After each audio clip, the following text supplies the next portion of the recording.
Chapter 3. A Caucus-Race in a Long Tail. They were indeed a queer-looking party that assembled on the bank. The birds with draggled feathers, the animals with their fur clinging close to them, and all dripping wet, cross, and uncomfortable. The first question, of course, was how to get dry again. They had a consultation about this, and after a few minutes, it seemed quite natural to Alice to find herself talking familiarly with them, as if she had known them all her life. Indeed, she had quite a long argument with the Lory, who at last turned sulky and would only say, "I am older than you and must know better." And this Alice would not allow without knowing how old it was, and as the Lory positively refused to tell its age, there was no more to be said. At last the mouse, who seemed to be a person of authority among them, called out, "Sit down, all of you, and listen to me. I'll soon make you dry enough." They all sat down at once, in a large ring, with a mouse in the middle. Alice kept her eyes anxiously fixed on it, for she felt sure she would catch a bad cold if she did not get dry very soon. "Ahem," said the mouse with an important air. "Are you all ready? This is the driest thing I know. Silence all round, if you please. William the Conqueror, whose cause was favored by the Pope, was soon submitted to by the English, who wanted leaders, and had been of late much accustomed to usurpation and conquest. Edwin and Morcar, the Earls of Mercia and Northumbria—" "Ugh," said the Lory with a shiver. "I beg your pardon," said the mouse, frowning, but very politely. "Did you speak?" "Not I," said the Lory hastily. "I thought you did," said the mouse. "I proceed. Edwin and Morcar, the Earls of Mercia and Northumbria, declared for him, and even Stingon, the patriotic Archbishop of Canterbury, found it advisable." "Found what?" said the duck. "Found it," the mouse replied rather crossly. "Of course you know what it means." "I know what it means well enough when I find a thing," said the duck. "It's generally a frog or a worm. The question is, what did the Archbishop find?" The mouse did not notice this question, but hurriedly went on. "Found it advisable," Shakespeare and the pictures of him, while the rest waited in silence. At last the dodo said, "Everybody has won, and all must have prizes." "But who is to give the prizes?" quite a chorus of voices asked. "Why, she, of course," said the dodo, pointing to Alice with one finger. And the whole party at once crowded around her, calling out in a confused way, "Prizes! Prizes!" Alice had no idea what to do, and in despair she put her hand in her pocket and pulled out a box of comfits. Luckily, the salt water had not got into it, and handed them round as prizes. There was exactly one apiece all round. "But she must have a prize herself, you know," said the mouse. "Of course," the dodo replied very gravely. "What else have you got in your pocket?" he went on, turning to Alice. "Only a thimble," said Alice sadly. "Hand it over here," said the dodo. Then they all crowded around her once more, while the dodo solemnly presented the thimble, saying, "We beg your acceptance of this elegant thimble." And when it had finished this short speech, they all cheered. Alice thought the whole thing very absurd, but they all looked so grayly that she dared not laugh, and as she could not think of anything to say, she simply bowed and took the thimble, looking as solemn as she could. The next thing was to eat the comfits. This caused some noise and confusion, as the large birds complained that they could not taste theirs, and the small ones choked and had to be patted on the back. However, it was over at last, and they sat down again in a ring and begged the mouse to tell them something more. "You promised to tell me your history, you know," said Alice, "and why it is you hate C and D," she added in a whisper, half afraid that it would be offended again. "Mine is a long and a sad tale," said the mouse, turning to Alice and sighing.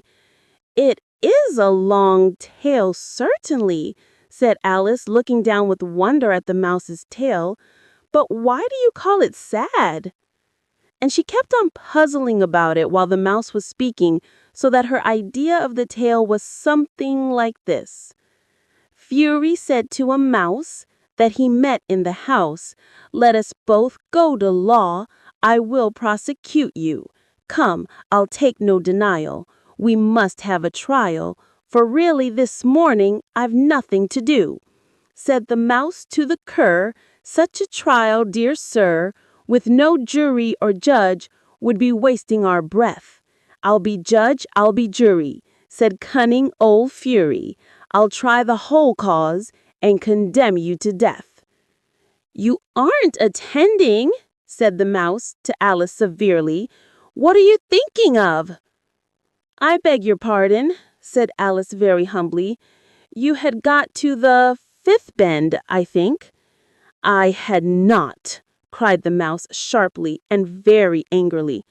"A knot," said Alice, always ready to make herself useful and looking anxiously about her. "Oh, do let me help to undo it." "I shall do nothing of the sort," said the mouse, getting up and walking away. "You insult me by talking such nonsense." "I didn't mean it," pleaded poor Alice, "but you're so easily offended, you know." The mouse only growled in reply. "Please come back and finish your story," Alice called after it, and the others all joined in chorus, "Yes, please do." But the mouse only shook its head impatiently and walked a little quicker. "What a pity it wouldn't stay," sighed the lory as soon as it was quite out of sight. And an old crab took the opportunity of saying to her daughter, "Ah, my dear, let this be a lesson to you never to lose your temper." "Hold your tongue, Ma," said the young crab, a little snappishly. "You're enough to try the patience of an oyster." "I wish I had our Dinah here, I know I do," said Alice aloud, addressing nobody in particular. "She'd soon fetch it back." "And who is Dinah, if I might venture to ask the question?" said the lory. Alice replied eagerly, for she was always ready to talk about her pet. "Dinah's our cat, and she's such a capital one for catching mice you can't think of. And oh, I wish you could see her after the birds. Why, she'll eat a little bird as soon as she looks at it." This speech caused a remarkable sensation among the party. Some of the birds hurried off at once. One old magpie began wrapping itself up very carefully, remarking, "I really must be getting home.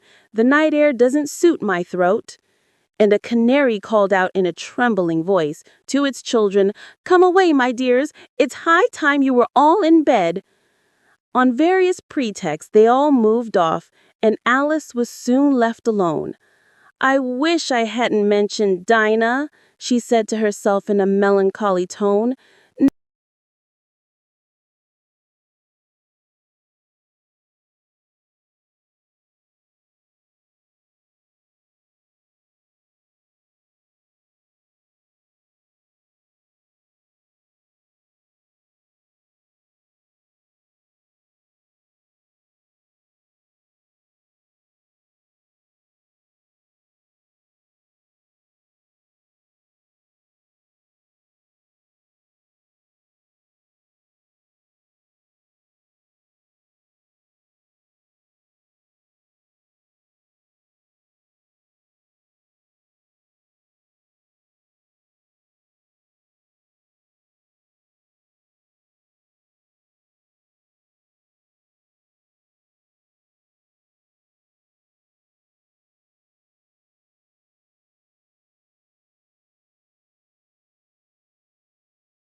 Nobody seems to like her down here, and I'm sure she's the best cat in the world.